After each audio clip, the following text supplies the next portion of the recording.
Recording in progress. Muy bien, hermanos, pues es una bendición empezar pues el estudio de Romanos y vamos a ver una introducción de Romanos del 1 al 8 y va a ser de gran bendición.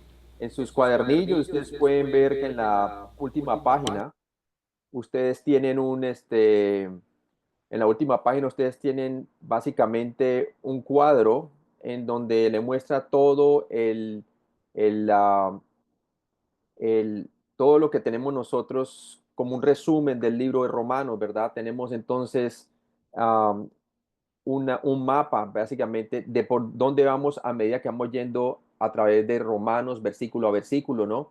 Y eso está en la última página.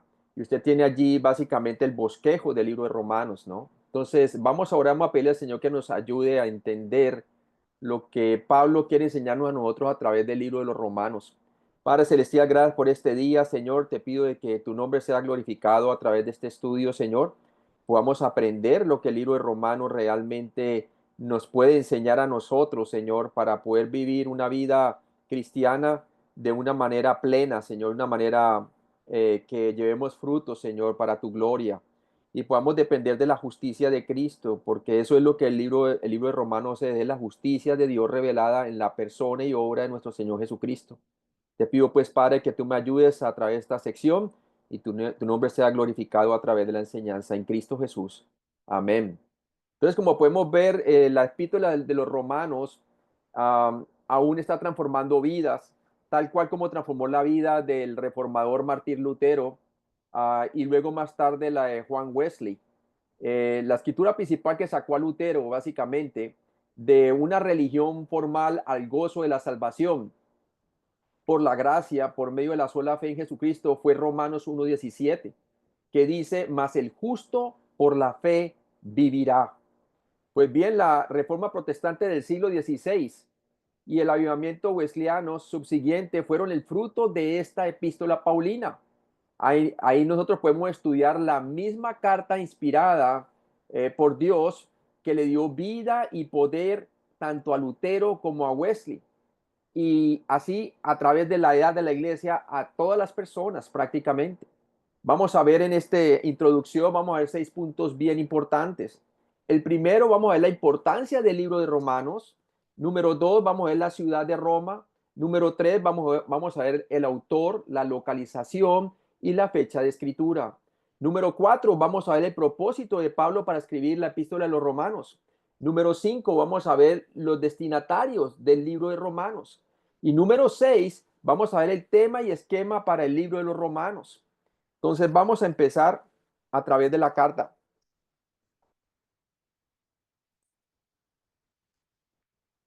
Empezamos entonces con la introducción.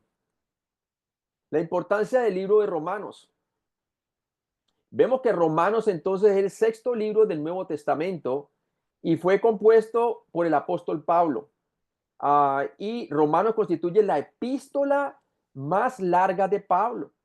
Es considerada su legado teológico más importante, así como su obra maestra. En esta epístola que demarca la justicia de Dios revelada, que es el tema general del libro de Romanos, Pablo nos enseña a cómo estar bien con Dios, con otros y conmigo mismo, y con nosotros mismos, ¿verdad? El libro de Romanos es considerado por muchos la carta más importante de Pablo. Explica el marco teológico básico para las creencias y prácticas de la iglesia, el cuerpo de Cristo.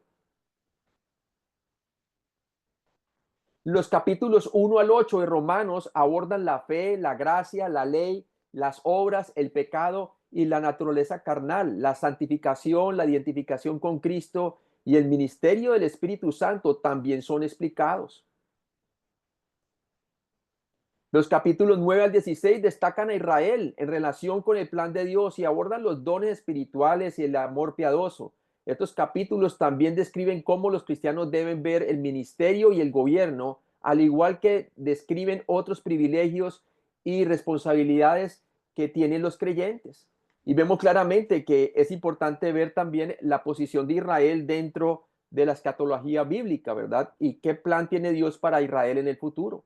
Así como glorifica la iglesia a través de los primeros capítulos, capítulo 1 al 8 del libro de Romanos, vemos también que Dios tiene un plan para Israel, sobre todo cuando veamos los capítulos 9 al 11 de Israel. Y también nos habla de lo que es los dones espirituales y lo que es la iglesia en la parte práctica de Romanos capítulo 12 al capítulo 16.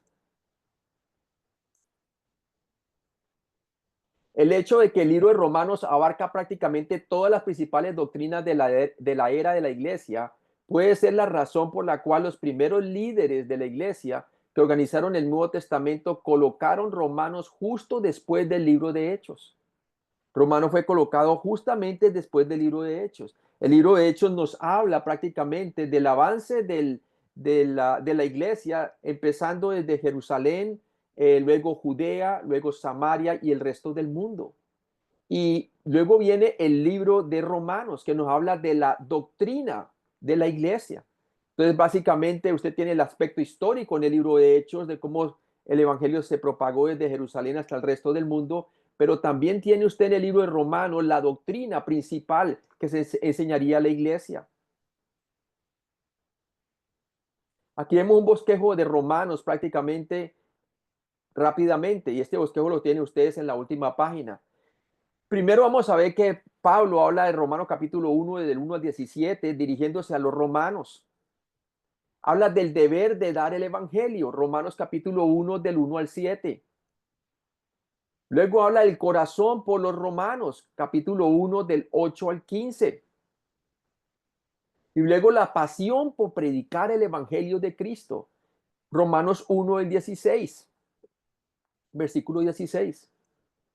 Luego vamos a ver el producto del evangelio, el justo por la fe vivirá. Y vamos a aprender a cómo el justo debe vivir, el que ya es salvo, cómo debe seguir viviendo por la fe. Luego vamos a ver los tres tiempos de la salvación o los tres tipos de pecadores. Primero vamos a ver los tres tipos de pecadores para que nosotros podamos entender después, más tarde, lo que son los tres tiempos de la salvación. Y vemos los tres tipos de pecadores, Romanos capítulo 1, del 18 al capítulo 3, 20. Y básicamente en el capítulo 1 al capítulo 3, 20, Pablo nos está hablando prácticamente de la justicia de Dios revelada o la justicia de Dios requerida para la salvación de las personas.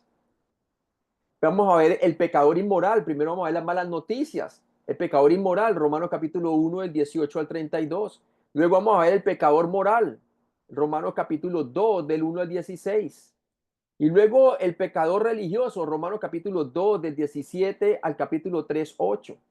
Y todo este con el propósito de llegar a la conclusión que no hay ni uno bueno, ni siquiera uno, ¿verdad?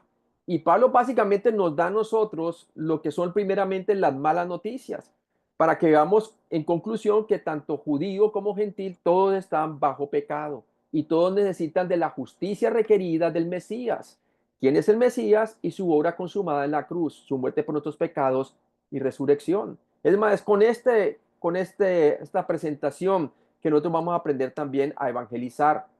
Luego vamos a hablar de los tres tiempos de la salvación, la justificación que viene de Romanos capítulo 3, del 21 al capítulo 5, 21. Y nos habla básicamente de la justicia de Dios recibida. Cómo vienen las personas a ser justificados gratuitamente por su gracia, por medio de la fe en el Señor Jesucristo, en su muerte por nuestros pecados y resurrección. La salvación por fe.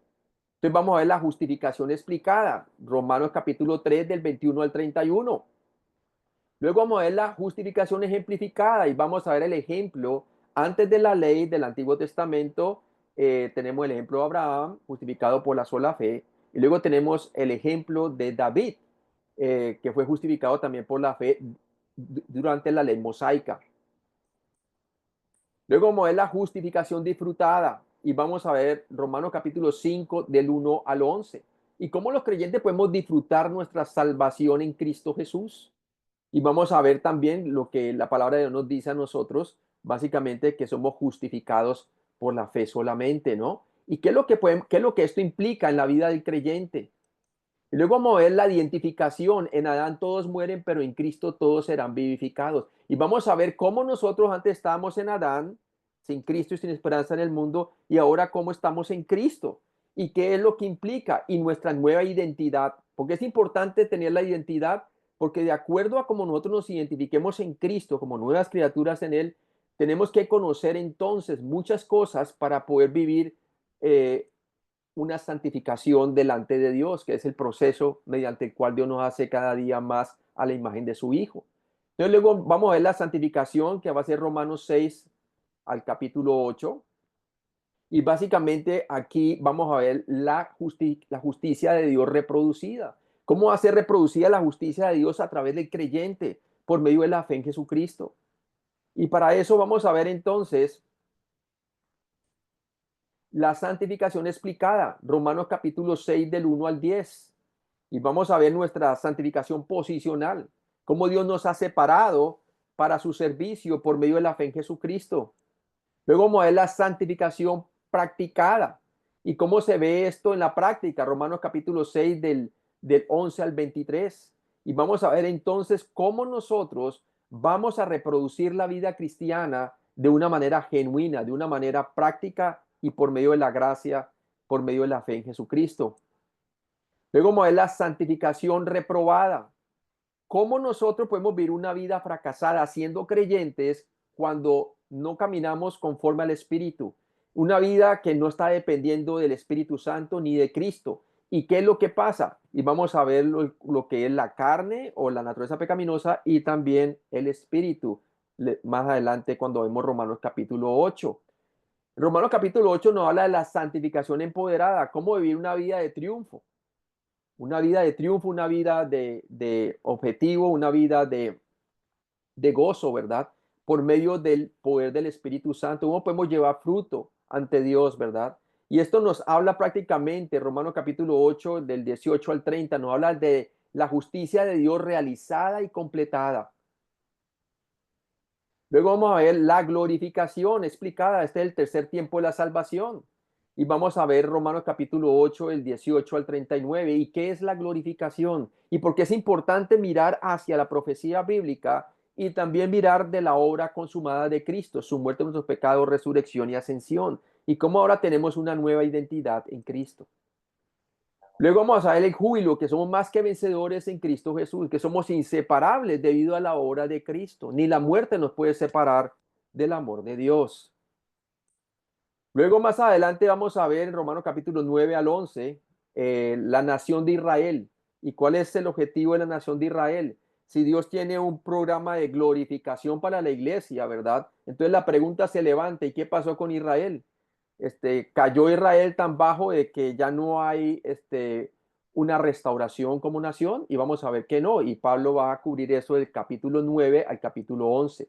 ¿Y qué hace Pablo? Nos habla del pasado de la nación de Israel, la Israel escogida, Romanos 9 del 1 al 33, y nos va a hablar que Dios escogió a los patriarcas y escogió a la nación de Israel para hacer luz. Y fue a través de ellos que realmente llegamos a tener la iglesia, el Salvador, la Biblia y etcétera. Y entonces Pablo hace una recapitulación de cómo los llamamientos de Dios y sus dones son irrevocables en cuanto a Israel, ¿verdad? Él nos va a llevar hacia ese punto en el capítulo 11.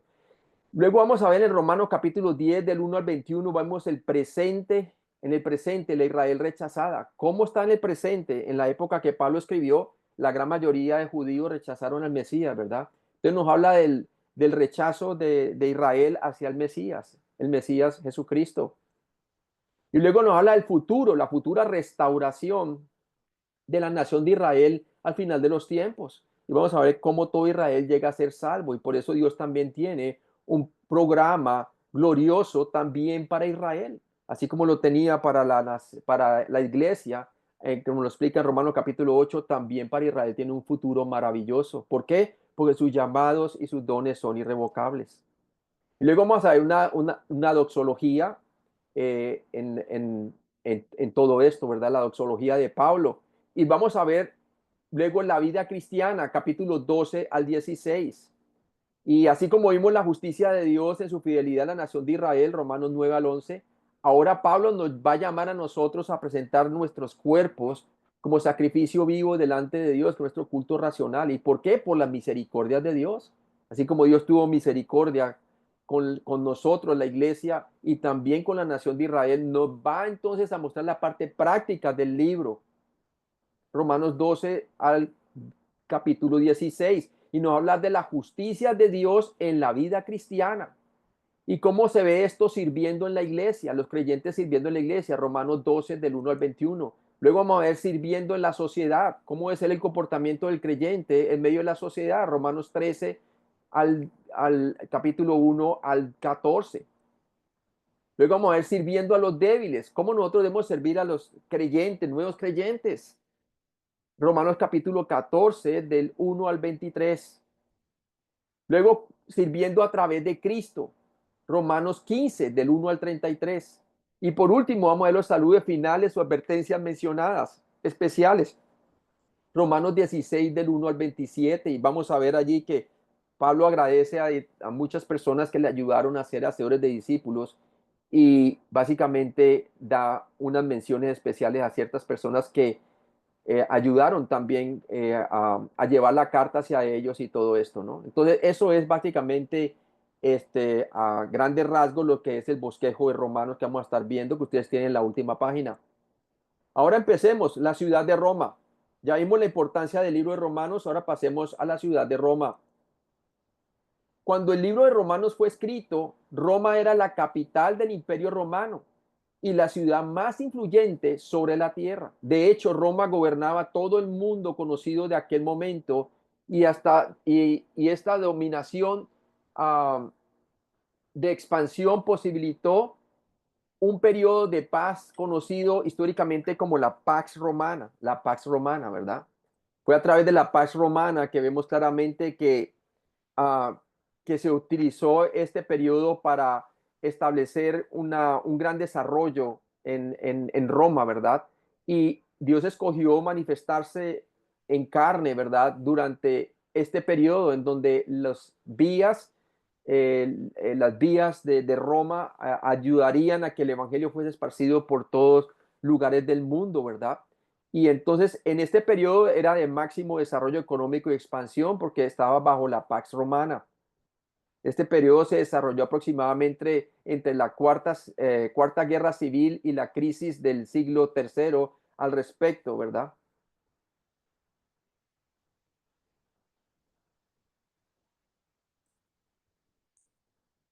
Se estima que en el tiempo de Jesucristo Roma tenía una población de 1 millón de habitantes, siendo esclavos entre el 15 al 30% de la población. Aparte de los esclavos, habían al menos otras dos clases de personas más, la clase obrera y la aristócrata, ¿sí? Um, y fue este tiempo en donde Dios escogió revelar al Mesías. El Imperio Romano no solamente construyó canales y caminos, también promovió el griego como la lengua unificada. Es más, cuando los romanos tomaron a los griegos, ellos ganaron militarmente, pero eh, religiosamente y culturalmente, los romanos retomaron las deidades y también las costumbres de los griegos, ¿verdad? Es más, sus dioses del panteón y sus diosas, ellos solamente cambiaron fue sus nombres, pero realmente, como dicen los historiadores, que Roma conquistó militarmente a Grecia, pero Grecia conquistó cultural y religiosamente a Roma, ¿verdad?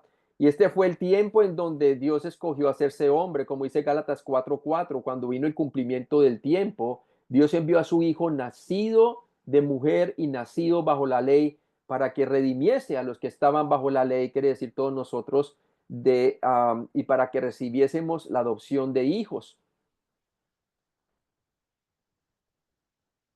La ciudad era bien conocida por sus imponentes edificios públicos, música refinada y entretenimiento. También era conocida por sus concursos de gladiadores inmortales y peleas de animales brutales, donde tanto hombres como animales a menudo eran obligados a luchar hasta la muerte, hasta la muerte. Y es bien interesante este periodo porque el último combate de gladiadores en Roma sucedió el 1 de enero del 404, por lo que se atribuyó a esta fecha la muerte de Telémaco. Cuenta la historia que Telémaco provenía de Asia Menor, la actual Turquía, ¿no? Y durante esta lucha de gladiadores en un circo romano, leyendas posteriores lo ubicaron la escena en el Coliseo romano. Telémaco saltó a la arena y trató de separar a los combatientes. Los espectadores lo apedrearon hasta matarlo, pero el emperador Honorio lo declaró mártir y poco después, semanas o meses, abolió los combates a, a medida que ya antes que se habían intentado sin éxito, ¿verdad? Antes se habían intentado parar estos combates sangrientos, ¿verdad? En donde ponían a cristianos a pelear contra bestias y también a pelear contra otros gladiadores. Pero fue a partir de allí que entonces se paró este tipo de, de persecución y semejantes muertes tan tremendas en ese coliseo, ¿verdad? El coliseo se usó durante casi 500 años, celebrándose en él los últimos juegos de la historia en el siglo VI. Entonces vemos que más tarde vino la caída del Imperio Romano Occidental en el 476 después de Cristo. Luego los bizantinos también lo utilizaron durante el siglo VI. Usted puede ver aquí pues el Coliseo Romano en donde hacían todo este tipo de actividades, ¿verdad? Que era bien sangrienta la situación. Roma se jactaba entonces de contar con una prestigiosa unidad militar llamada la Guardia Pretoriana. La Guardia Pretoriana era una unidad élite de soldados que luego sirvió como guardaespaldas del emperador. Eventualmente, sin embargo, se convirtió en una institución traidora, incluso derrocando emperadores y también emperadores y nombrando sucesores. Es como por decir hoy en día la CIA en Estados Unidos la CIA, ¿verdad? Y cosas así, ¿no? Es parecido, y de ahí fue donde salió todo ese tipo de personas de inteligencia, ¿verdad? Y también de la guarda presidencial y cosas así, vinieron de toda esta organización romana, ¿no? Aunque Claudio había expulsado a todos los judíos que no eran ciudadanos de Roma en el año 50 después de Cristo, hubo muchos judíos con ciudadanía romana que continuaron viviendo en la ciudad, como tenemos el ejemplo en Hechos 18:2, que dice que Pablo cuando salió a Atenas y fue a Corinto, halló a un judío llamado Aquila, natural del Ponto, recién venido de Italia con Priscila su mujer, por cuanto Claudio había mandado que todos los judíos saliesen de Roma y fue a ellos, ¿no? Es donde Pablo se fue a ellos y comenzó él a alcanzar las personas en Corinto también, ¿no? Ahora vamos, ya vimos la importancia del libro, la ciudad de Roma, ahora veamos la autor, localización y fecha de escritura. El autor es comúnmente aceptado que Pablo fue el autor del libro de Romanos, ¿sí? Y eso está bien claro, ¿no? En Romanos 1:1, Pablo claramente afirmó su nombre como el autor del libro. Dice Romanos 1:1, Pablo, siervo de Jesucristo, llamado a ser apóstol, apartado para el evangelio de Dios. En Romanos 11:1, el autor afirmó ser de la tribu de Benjamín. También sabemos que Pablo era de la tribu de Benjamín por Filipenses 3:5, que nos dice que fue circuncidado al octavo día, del linaje de Israel, de la tribu de Benjamín, hebreo de hebreos, en cuanto a la ley fariseo. Los planes de viaje y ministerio de Pablo descritos en Hechos coinciden con los planes expresados en Romanos. Vemos claramente en Hechos 19:21 que allí básicamente dice la palabra de Dios que pasadas estas cosas, Pablo se propuso en espíritu ir a Jerusalén después de recoger Macedonia y Acaya, diciendo, después que haya estado allí, me será necesario ver o visitar también a Roma. O sea que su intención era llegar a Roma, pero sabemos muy bien que nunca llegó a Roma, aunque llegó encarcelado, ¿no? Llegó, pero llegó encarcelado, ¿no? Pero siempre su intención y su pasión era llegar a Roma para compartir un don espiritual con los hermanos. Ahora veamos la localización. Pablo posiblemente escribió este libro desde la ciudad de Corinto. Entonces es claro eso, ¿no? Aunque Pablo no menciona específicamente a Corinto, en Romanos sí mencionó a una mujer llamada Febe, quien transportó la carta de Pablo a Roma. Febe era de la iglesia de Cencrea, una pequeña ciudad portuaria cerca de Corinto. Entonces, por eso podemos asumir que la escribió desde una ciudad cerca de Corinto, ¿cierto? Y Romanos 16:1 nos habla de Febe, que fue la que Pablo recomendó para llevar la carta. Él dice: os recomiendo además nuestra hermana Febe, la cual es diaconisa o servidora de la iglesia en Cencrea. Romanos 16:1. En Romanos 16:23, Pablo mencionó a Gallo como uno de sus compañeros en la escritura de Romanos. Vemos en 1 Corintios 1:14, nos dice: doy gracias a Dios de que ninguno de vosotros he bautizado sino a Crispo y a Gallo. Ahí está, ¿no? 1 Corintios 1:14. También en Romanos 16:23 nos dice: os saluda Gallo, hospedador mío y de toda la iglesia. Entonces, mire que Gallo era una persona que hospedó a Pablo, ¿no?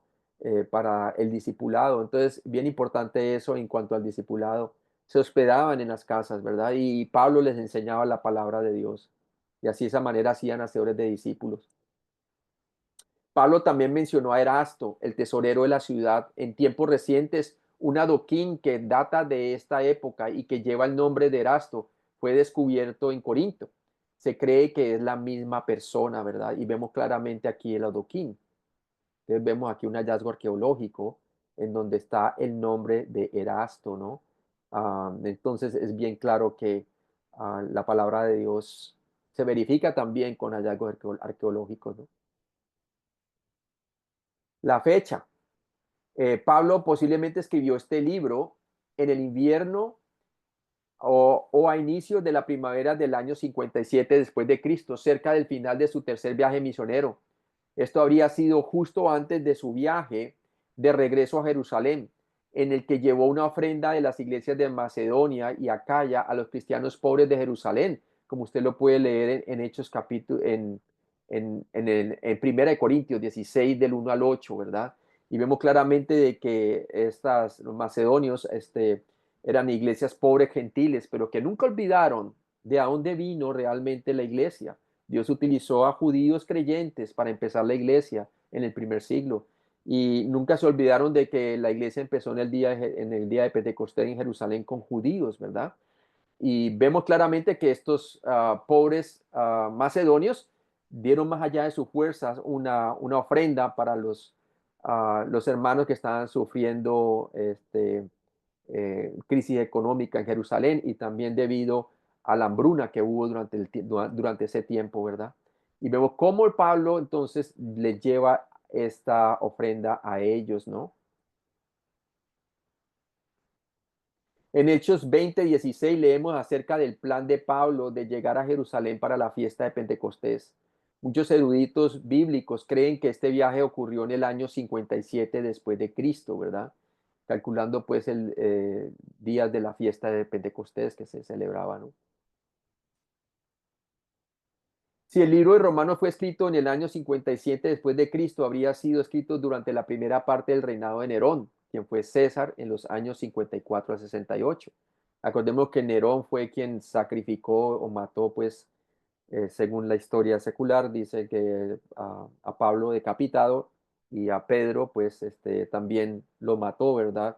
Y Pedro escogió, pues, morir de patas arriba, ¿verdad? Crucificado porque no se sentía digno de morir de la manera como murió el Señor Jesucristo. Ahora ya hemos visto la importancia del libro de Romanos, la ciudad de Roma, el autor, la localización y la fecha de escritura. Ahora vamos al propósito de Pablo para escribir Romanos, bien importante. A pesar de que él era un ciudadano romano, Pablo jamás había visitado la iglesia en Roma.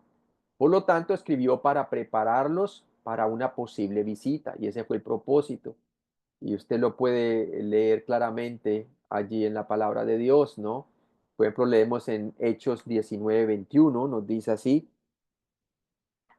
pasadas estas cosas, Pablo se propuso en espíritu ir a Jerusalén después de recoger Macedonia y Acaya, diciendo: después que haya estado allí, me será necesario ver o visitar también a Roma. Y Romanos 1, del 8 al 13, como lo vamos a ver más adelante, como vamos versículo a versículo, vamos a ver que él siempre tenía su corazón por los romanos, ¿no? Y quería visitarles y compartir un don espiritual. Romanos 1, del 9 al 10, nos habla de un viaje para visitar la iglesia romana. Había estado en el corazón de Pablo y en sus oraciones durante un largo tiempo. Y nos dice, porque testigo me es Dios, a quien sirvo en mi espíritu, en el evangelio de su Hijo, de que sin cesar hago mención de vosotros, hablando de los romanos, siempre en mis oraciones, rogando que de alguna manera tenga fin por la voluntad de Dios, un propósito y viaje para ir a vosotros. Entonces ves claramente eso, ¿no? Romanos 1:11, Pablo quería visitar para comunicarles algún don espiritual, porque deseo veros para comunicarles algún don espiritual, al fin de que seáis que confirmados, ¿no? Romanos 1:13, vemos claramente aquí entonces que Pablo dice así, pero no quiero, hermanos, que ignoréis que muchas veces me he propuesto ir a vosotros, pero hasta ahora he sido estorbado para tener también entre vosotros algún fruto como entre los demás gentiles. Recordemos que Pablo era el apóstol a los gentiles. Entonces Pablo quería cegar alguna cosecha en Roma. En otras palabras, él quería compartir el evangelio en Roma, así como nosotros queremos compartir el evangelio en diferentes lugares, ¿verdad? Pablo en sus viajes misioneros vemos claramente que quería ir a Roma. Romanos 1, del 14 al 17, vemos que Pablo también quería darle a la iglesia romana enseñanzas claras sobre el evangelio que él predicaba. Él quería dejarles claro muy bien cuál fue el evangelio que les salvó a ellos, ¿verdad? Y también de que no tuvieran ninguna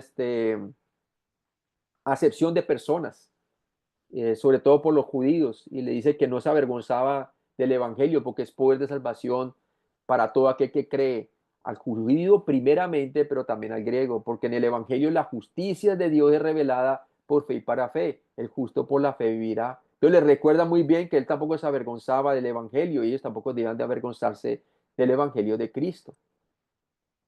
Del texto de Romanos percibimos que Pablo escribió para ayudar a subsanar una división cultural entre creyentes judíos y gentiles. Y lo vemos muy claramente, a cómo vamos yendo a través de la carta. Vamos a ver que Pablo también nos habla de que si tenía alguna ventaja a los judíos, y él dice que sí, que tenían alguna ventaja, ¿verdad? Sin embargo, ellos también tenían que creer en Cristo para llegar a ser salvos. Y, y quería él subsanar esa división que había cultural. Es más, cuando llegamos a Romanos capítulo 9, 10 y 11, él habla muy claramente que Dios no se ha olvidado de sus promesas que él hizo a los patriarcas, ¿no? Y que él va a cumplir sus promesas debido a que sus dones y sus llamados por Israel son irrevocables, ¿no? Debido a que al amor por los patriarcas, lo que hablamos de Abraham, la promesa de Abraham, Isaac y Jacob, y nos muestra claramente que Dios va a cumplir sus promesas, ¿verdad? Y que un día todo Israel será salvo. O sea, que Dios no ha desechado a Israel. Romanos 15, el 22 al 29 muestra que Pablo escribió con la esperanza de obtener apoyo financiero y de oración por parte de la iglesia romana. Pablo claramente quería iniciar su próxima campaña misionera en España, partiendo de Roma. Pablo también escribió para obtener el apoyo de oración de los creyentes romanos para su protección personal y física, como lo vemos en Romanos capítulo 15, del 30 al 32, en donde Pablo hace énfasis y dice que me ayudes orando por mí a Dios para que sea librado de los rebeldes que están en Judea. Vemos claramente que la persecución a principios de la edad de la iglesia no fue por parte del Imperio Romano, eso fue luego. La persecución empezó fue con los judíos incrédulos, ¿verdad?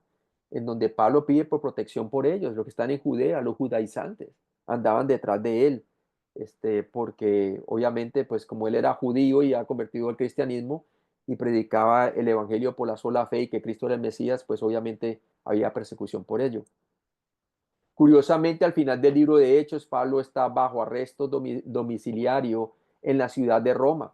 Así que finalmente pudo ir a Roma, pero no de la forma que él hubiese deseado, ¿verdad? Básicamente fue llevado en encarcelamiento domiciliario, ¿no? Hechos 28, 16 nos habla de eso, y nos dice, cuando llegamos a Roma, el centurión entregó los presos al prefecto militar, pero a Pablo se le permitió vivir aparte con un soldado que le custodiase por su buen comportamiento, ¿verdad? Y vemos claramente que es allí que él comparte el evangelio a muchos también, tanto a romanos como este, soldados y cárcel, y en la cárcel también.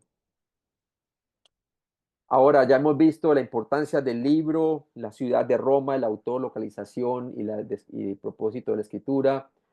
Y ahora vamos a ver los destinatarios del libro.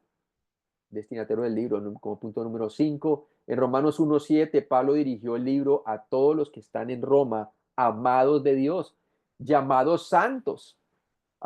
Es bien interesante que esta parte de la escritura, realmente en el griego dice llamados santos.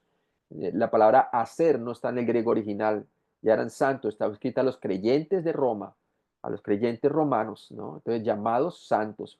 Posiblemente habían creyentes de muchas iglesias, hogares en Roma, similares a los que se encontraban en el hogar de Aquila y Priscila, que era la primera pareja, ¿verdad? Que hacían hacedores de discípulos, y Pablo allí llega y realmente comienza a alcanzar las personas a través de ellos, ¿no? Y hacían tiendas juntos trabajando y haciendo el discipulado. Por eso les digo, hermanos, que es bien importante hacer el discipulado, y cómo, empezando en los hogares, empezando con sus familias, empezando con vecinos, con familiares, y también en las iglesias, por supuesto, ¿no? A los hermanos que ya son creyentes. Entonces, bien importante eso, ¿no? Las iglesias en Roma consistían tanto de creyentes judíos como gentiles, como lo vemos en Romanos 16:7 y versículo 11. A pesar de que Roma era una ciudad gentil y la capital de un vasto imperio, se jactaba de una gran población judía de ciudadanos romanos. Acordémonos que también en el día en Pentecostés habían judíos que habían nacido en la diáspora, y que cuando llegaron a celebrar la fiesta del Pentecostés eran bilingües, ¿verdad? ¿Y qué pasó? Comenzaron a escuchar en su propio idioma las maravillas de Dios, ¿verdad? Que predicaba Pedro, y les predicó el Evangelio de Jesucristo. ¿Y qué pasó? Fue a través de esas personas que vinieron a conocer a Cristo, que cuando ya volvieron a su hogar natal en Roma, ¿verdad? Comenzaron a plantar esta iglesia en Roma, ¿no? Entonces es bien interesante ver eso, cómo ellos llegaron a ser plantadores de iglesias. Al final del libro, Pablo saludó específicamente a 28 personas por su nombre, junto con varios grupos de personas. ¿Por qué es importante esto, hermano? Bien importante. Porque para que nosotros llevemos el discipulado a cabo, debemos de hospedarnos unos a otros. Debemos de no solamente enseñar con la palabra, sino con nuestra vida. Para esto no se necesita dinero, lo que se necesita es disponibilidad y pasión por el Evangelio, como vamos a ver más adelante, que la pasión que tenía Pablo por el Evangelio de Cristo, ¿verdad? Que lo llevó a hacer sus 3 viajes misioneros. Y bueno, llegó a Roma encarcelado, pero seguía predicando la palabra de Dios. Como él decía, que él podía estar preso, pero no el Evangelio de Cristo, ¿verdad? Entonces, bien importante. Y llama específicamente por nombre a las personas que le apoyaron, ¿verdad? Y eso es bien importante. Cuando nosotros vamos a diferentes países, los hermanos nos alojan en sus hogares. Y eso es bien importante, porque si no hubieran hermanos con dones de hospitalidad y todo eso, no se pudiera llevar a cabo el discipulado, ¿no? Bien interesante eso. Y por último, vamos a ver el tema, esquema para el libro de Romanos. El tema del libro de Romanos es la justicia de Dios revelada. Como dice, el tema central está en Romanos 1:16 al 17, porque no me avergüenzo del Evangelio, porque es poder de Dios para salvación a todo aquel que cree, al judío primeramente, pero también al griego. Porque en el Evangelio la justicia de Dios se revela por fe, y para fe, el justo por la fe vivirá. Y básicamente Pablo nos va a mostrar que ese es el tema central, la justicia de Dios revelada en la persona y obra de nuestro Señor Jesucristo. ¿Quién es Cristo? Que es Dios, Dios el Señor, que se hizo hombre y murió por nuestros pecados y resucitó entre los muertos. Y que por la fe en Él tenemos vida eterna, ¿verdad? Y vamos a ver todo eso durante el estudio de Romanos. En los capítulos 1 al 8 de Romanos aprendemos acerca de la justicia requerida para entrar al cielo y la gracia que Dios proveyó para la humanidad en la persona de Jesucristo. Y vamos a ver por qué Jesucristo realmente es el camino, la verdad y la vida. Nadie viene al Padre sino por mí, como él dijo, ¿verdad? Y vemos que la única obra de justicia que reúne los requerimientos de Dios es la obra del Mesías. Y por eso es la justicia de Dios revelada en la persona y obra de nuestro Señor Jesucristo. Y vamos a ver que es por la sola fe y por medio de la gracia de Dios que podemos ser salvos únicamente, ¿no? Vamos a ver la que es la justificación. Esta es la provisión de Dios de una posición justa delante de Él para Dios, para todos los que creen, ¿verdad? En los escritos de Pablo, ser justificado significa ser declarado legalmente justo o recto por Dios, el juez supremo del cielo. Y es por medio de una transferencia de la justicia del Mesías a nuestra cuenta por medio de la fe en el Señor Jesucristo, su muerte personal por nuestros pecados y resurrección. Y vamos a verlo prácticamente en Romanos capítulo 3 del 21 al capítulo 5 versículo 11. Luego vamos a ver la santificación, que es la salvación en el tiempo presente o tiempo futuro. Si en la justificación tú eres salvo en un punto del tiempo y pasas de muerte a vida espiritual por medio de la fe en la obra consumada del Mesías, únicamente su muerte, nuestros pecados y resurrección, entonces la santificación es un proceso. Habla del crecimiento del creyente. Este es el trabajo progresivo del Espíritu Santo en la vida de un creyente, haciéndole más y más justo en la conducta diaria. Entonces, cuando hablamos de la santificación, estamos hablando de la parte práctica, del crecimiento del que ya ha nacido de nuevo, ¿verdad? Romanos 5, del versículo 12 al 8:17, capítulo 8:17, nos habla de la santificación. Es el segundo tiempo de la salvación. Y luego tenemos el tercer tiempo de la salvación, que es el tiempo futuro, que llama la glorificación. Esta es la finalización de la obra de Dios en la vida del creyente. Esto sucederá en el rapto, cuando el creyente sea hecho completamente justo. Y esto va a ocurrir en un punto del tiempo. Claro, nadie sabe en qué momento va a ser el arrebatamiento. Es inminente, puede ocurrir en cualquier momento. Pero lo que sí sabemos es que todos vamos a ser glorificados. Y ese es el aspecto de la culminación de nuestra salvación, ¿verdad? En otras palabras, hemos sido salvos en la justificación, estamos siendo salvos en la santificación y seremos salvos en la glorificación, cuando pasemos a su presencia, ¿no? En los capítulos 9 al 11 de Romanos, la justicia de Dios es vista en su fidelidad para con su pueblo Israel. Estos tres capítulos explican el estado pasado, presente y futuro de Israel para evitar esos conflictos que había entre la iglesia romana, entre judíos y gentiles, creyentes, ¿verdad? La pregunta se levantaba, ¿qué ha pasado entonces con Israel? ¿Va a cumplir Dios sus promesas o no las va a cumplir, verdad? Y Pablo va a decir que sí las va a cumplir, ¿no? Porque irrevocables son sus llamados y sus dones en cuanto a Israel. En Romanos capítulo 12 al 16 vemos la justicia de Dios es vivida por el pueblo de Dios a través de numerosas relaciones humanas. Y entonces ya nos muestra de una manera práctica cómo nuestra comunión vertical con Dios se va a manifestar de una manera horizontal con nuestro prójimo, ¿verdad? Y nos va a enseñar nuestras relaciones humanas, tanto con el mundo incrédulo como los creyentes dentro de la iglesia local. Entonces, para resumir los tres tiempos de la salvación, es una sola la salvación, pero está dividida en tres tiempos. El primer tiempo de la salvación es una realidad pasada. Somos justificados al creer. Hechos 16:31 dice, ellos dijeron, cree en el Señor Jesucristo y serás salvo tú y tu casa, ¿verdad? Dice la palabra de Dios que ellos le proclamaron la palabra de Dios al carcelero y a los de su casa y pues pusieron su fe en Jesucristo y fueron salvos. Entonces, ellos tenían que creer quién es Jesucristo, que Jesucristo es el Señor, no que hay muchos señores como creía el carcelero que era politeísta, ¿verdad? Un romano. Tenían que creer que Jesucristo es el Señor y su obra, que murió por sus pecados y resucitó entre los muertos y por la sola fe sería salvo. Cree en el Señor Jesucristo y será salvo, ¿verdad? Entonces somos salvos de la penalidad del pecado y del infierno.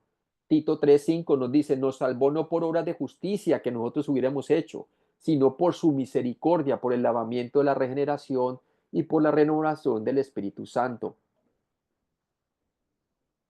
Efesios 2, del 8 al 9 también nos dice, porque por gracia sois salvos por medio de la fe, y esto no de vosotros, pues un don o regalo de Dios, no por obras, para que nadie se gloríe. Entonces vemos claramente, como la palabra de Dios nos dice aquí, que somos salvos de la penalidad del pecado o del mismo infierno. ¿Y qué pasa entonces? Somos salvados somos salvados basados en la sola fe, en la obra consumada de Cristo solamente. Estamos creyendo en la suficiencia de la obra de Cristo y es por la fe que somos declarados justos o rectos delante de Dios en un punto del tiempo, cuando escuchamos el Evangelio y ponemos nuestra fe en el Mesías y su obra consumada en la cruz. Ahora, somos salvos entonces de un infierno que merecíamos a un cielo que nunca merecemos. ¿Sí? En su misericordia, Dios nos da a nosotros lo que eh, no, se abstiene de darnos lo que merecemos, ¿verdad? El castigo, en su misericordia. Pero en su gracia, Él nos da algo más, nos da lo que no nos merecemos, el cielo. Entonces, por eso la gracia de Dios es un regalo no merecido para nosotros, ¿verdad? Y nos ha dado el cielo por medio de la obra consumada de Cristo. Todo aquel que coloca su fe en Él pasa de muerte a vida espiritual en un instante y cuando muera va al cielo con toda seguridad. Ahora, vamos a ver el segundo tiempo de la salvación. Es una realidad presente. Ya esto es para la vida del creyente, ¿verdad? El que ha nacido de nuevo. Dios comienza a purificar nuestras vidas. Comenzamos nosotros a crecer espiritualmente y comenzamos entonces a eliminar costumbres pecaminosas, comenzamos a renovar nuestro entendimiento con la palabra de Dios y comenzamos cada día a asemejarnos más a Cristo, ¿verdad? Entonces está hablando de la vida del creyente en el tiempo. En este proceso nos salva del poder diario del pecado. Primera de Corintios 1:18 nos dice, porque la palabra de la cruz es locura a los que se pierden, pero a los que se salvan, eso decía los creyentes, esto es a nosotros, es poder de Dios. ¿Para qué? Para ser salvos del poder diario del pecado. Entre más vamos transformando nuestra manera de pensar, más vamos a nosotros a caminar como Cristo anduvo y vamos a dejar de pecar de la manera como Cristo anduvo, ¿verdad? Segunda de Corintios 2:15 nos dice, porque para Dios somos grato olor de Cristo en los que se salvan. Y está hablando de los creyentes. Entonces, nosotros somos olor grato a Cristo. Es la vida del creyente cuando entonces camina por la fe, guiado por el Espíritu Santo, y así no va a cumplir los deseos de la carne, sino los deseos de Dios. Entonces vemos claramente allí que esta es la salvación práctica basada en el caminar por fe mediante el poder del Espíritu Santo. Entonces, es un caminar diario con Dios. Y a medida que nosotros vamos caminando conforme al Espíritu, vamos a experimentar lo que es el fruto del Espíritu y vamos a estarlo viendo también, el fruto del Espíritu, ¿verdad? Que es el carácter de la vida de Cristo a través de nosotros. Y la última fase de la salvación es el tiempo futuro de la salvación, que es la tercera fase de la salvación, una realidad futura, la promesa de ser glorificado, ¿sí? De ser glorificado. Y vamos a ver que esto es cuando somos salvos de la presencia del pecado, ¿sí? Romanos 5:9 nos dice, pues mucho más estando ya justificados en su sangre, hablando a los creyentes romanos, por él, por Cristo, seremos salvos de la ira. ¿De cuál ira? De la ira venidera, que va a venir sobre el mundo entero, la tribulación mundial. Ya todo aspecto de la ira de Dios cayó sobre el Hijo de Dios para el creyente y por eso no hay condenación para los que estamos en Cristo Jesús. Y vamos a nosotros entonces a ser salvos de la ira venidera, que es la tribulación mundial. ¿Y cómo? A través del rapto pretribulacional. Romanos 13:11 nos dice, y esto conociendo el tiempo que ya es hora de levantarnos del sueño, le dice a los romanos creyentes, porque ahora está más cerca de nosotros nuestra salvación, hablando de la futura glorificación, que cuando creímos, cuando creyeron pues en el Señor Jesucristo, cuando fueron salvos. Entonces, ¿qué pasa? Eso va a ocurrir con el arrebatamiento de la iglesia. Es más, si morimos antes del arrebatamiento, ausentes del cuerpo, presente con el Señor, como dice Pablo, ¿verdad? Pero sabemos que un día vamos a ser todos glorificados, toda la iglesia. Si morimos antes del arrebatamiento, dice la palabra de Dios que los muertos en Cristo resucitarán primero y luego nuestros cuerpos serán reunidos con nuestras almas en el aire y así estaremos siempre con el Señor en el día del arrebatamiento. O si nos toca el arrebatamiento, la palabra de Dios dice que vamos a ser transformados en un abrir y cerrar de ojos a la final trompeta y seremos arrebatados y estaremos juntamente con nuestros seres queridos que ya están en el cielo. los que han muerto en Cristo, ¿verdad? Y así estaremos siempre con el Señor, alentados unos a otros con estas palabras. Entonces, ese es el tercer tiempo de la salvación. Y vamos a concluir con una oración. Padre Celestial, gracias. Gracias por darnos una introducción acerca del libro de Romanos, Señor. Gracias, Padre, por presentarnos los tres tiempos de la salvación que vamos a ver a través de toda la carta de Romanos, para que podamos dividir bien la escritura, Señor, y podamos entenderla en su contexto bíblico. Te pido que tú bendigas a cada uno de los estudiantes y sean animados, Señor, a repasar lo que estuvimos estudiando hoy, Señor, y también a enseñarlo a otros. Gracias, Padre, por la bendición de Pablo escribirnos acerca de la parte doctrinal del libro de Romanos, para nosotros poder aprender claramente lo que es la justificación, la santificación y la glorificación. Padre, te pido que tú estés a través de todo el estudio de aquí en adelante, Señor, y que tu nombre sea glorificado en cada una de las clases y a través de los estudiantes, Señor, a través de cada una de las personas, para que lleguen a ser discípulos de Cristo, para que lleguen a ser hacedores de discípulos, Señor, en todos los lugares en donde ellos vayan. En Cristo Jesús te lo pedimos. Amén.